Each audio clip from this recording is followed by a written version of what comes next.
In today's video, I'm going to teach you how you can fix your sciatica. Get up and get down, get up and get down. Hey guys, thanks so much for stopping by Squat University. Today's video is all about the dreaded injury called sciatica. I want to talk about screening and fixing. But first, let's talk about what is sciatica. I'm going to bring Ed in as my example here. Sciatica defines a pinching of a nerve called your sciatic nerve that exits your low back around this area, runs through your hip, and then all the way down your back. So the actual injury called sciatica is a pinching of that nerve anywhere along its track. It could be in the low back, it could be down in the hip from the piriformis.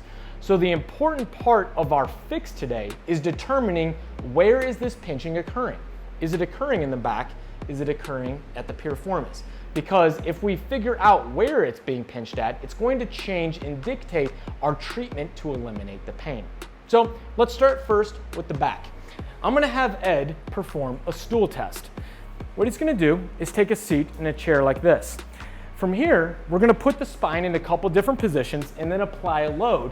And we're going to see, does it replicate his pain? So first things first, he's going to be here and he's going to pull up as hard as he can. He's in a neutral spinal posture, slight curve, and he's applying load similar to what muscle contraction would do or lifting weights. Next, he's going to round his spine. Flexion movement and now posture, and then apply a load. Does that create pain? And then extension. Arch that back and then apply a load. Notice how the hip is in the same position the entire time. So this is allowing us to figure out, is the pain of sciatica stemming from the low back?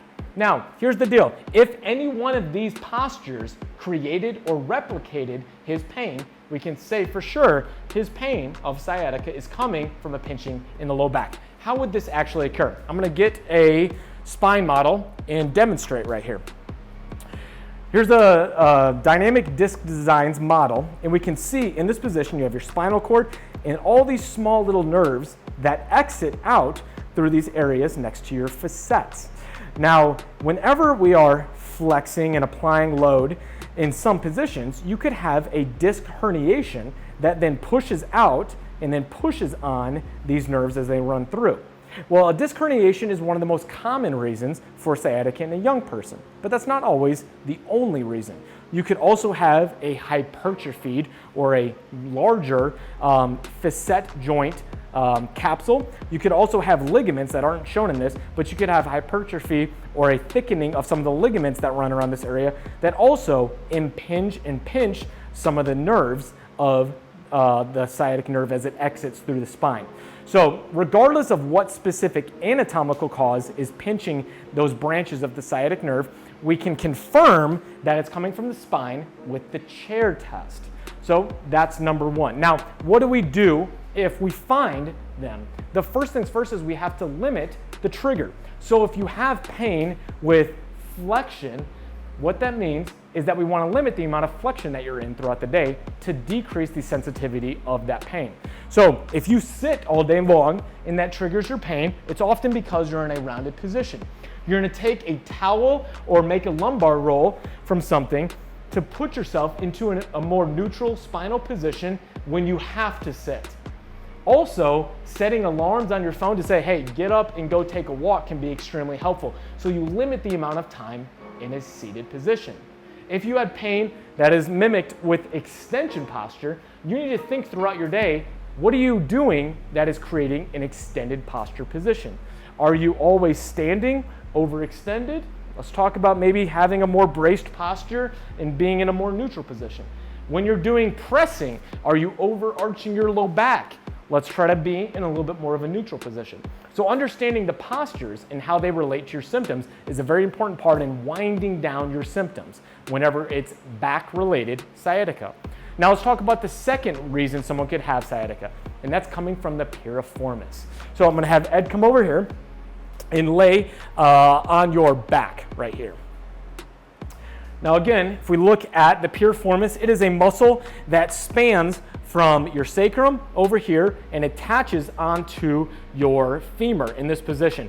Now, your sciatic nerve runs right through or right around the piriformis muscle of the hip. And if it is either in spasm or really, really tight, it can affect that nerve and create pain radiating all the way down the leg. Now, the important thing is also understanding what type of piriformis syndrome you are dealing with that's creating those symptoms. It's not always the exact same every time. You could have a short piriformis syndrome and a long piriformis syndrome. And if you do the wrong corrective exercise, it can actually make your sciatica worse. Here's how you determine the difference between the two. How much internal rotation of your hip do you have compared to your non-painful side? So let's say Ed is dealing with sciatica, so pain that's radiating down the back side of his leg all the way down. Here's what we're gonna do. We're gonna look at his left side first. So let's span this camera right over here. I'm gonna take him and I'm gonna move him into internal rotation. And I'm gonna look at how much motion he has. Now my hip right here is only brought up a little bit. It's not all the way up here. Just flex it a little bit to this position. And then internally rotate. And let's say right there, we've got like 30, 40 degrees, okay? We're now going to check the opposite side. So this is his painful side. If in this position, he has very limited internal rotation compared to his non-painful side, we can say that his sciatica symptoms are due to a short piriformis syndrome. The muscle is in spasm and is shortened, and that is creating tension against the sciatic nerve and pinching it, creating those distal symptoms. So for that person, doing some stretches can be helpful. So I'm gonna have Ed cross his leg, bring his other leg up, and he's going to grab his leg and pull in. So we're going to externally rotate and then pull up past 90 degrees. This is a piriformis stretch, because here's the deal. Your piriformis changes its muscle length based in action based on the position of hip flexion. So as Ed is pulling past 90 degrees, the piriformis in this position becomes an internal hip rotator. So we stretch it by moving it into external rotation back here. So this is a helpful stretch for someone who has short piriformis syndrome, 3 for 30 seconds or so, and then drop back down. If doing this correctly for the right person, this will not increase your pain. So that's step one for someone with short piriformis syndrome. The second step, we'll be doing a little bit of smashing of that piriformis. We're gonna take the pill from Kabuki Strength. You can use the lacrosse ball, but basically you're gonna get right into that hip, and he's going to roll and apply pressure right into the piriformis. And believe me, this will be a little uncomfortable and a little painful, but if done for the right purpose, this should decrease your symptoms afterwards. So maybe 2 minutes or so, get on up. How does that feel? Does it feel any better? Okay, so that's step 2 for short piriformis syndrome. Now, let's lay back down on the ground. Let's say again, we're coming back here and we're going to find excessive internal rotation on the painful side. So remember, we had like 30, 40 degrees on the non-painful side. We come over here and we've got a lot of internal rotation on the painful side. We can say that he's dealing with long piriformis syndrome, which is a different way of pinching the sciatic nerve. And basically the piriformis is being stretched but then smashed against the nerve as you're doing different movements. So in order to fix the sciatica, we actually need to strengthen and stabilize the piriformis muscle about the hip and the way in which it's moving. So what we're gonna do is a side plank clamshell. So I'm gonna have Ed throw a hip circle on, and because we are working on his right side, I'm gonna have his right side down on the ground, so left leg open. So his knees are bent, he's then picking the hips up and then rotating up. He's gonna hold this for about 5 to 10 seconds, and then down, hips go back down. So he's going to side plank up. Now the difference between this and your regular clamshell is your regular clamshell is only working the piriformis and the lateral hip muscles through movement. This variation is going to work through stability. By using this downside hip for stability, it's gonna be working pretty hard. You're gonna feel those muscles burning. We're limiting the excessive or unwanted motion of the hip dropping back down to the ground.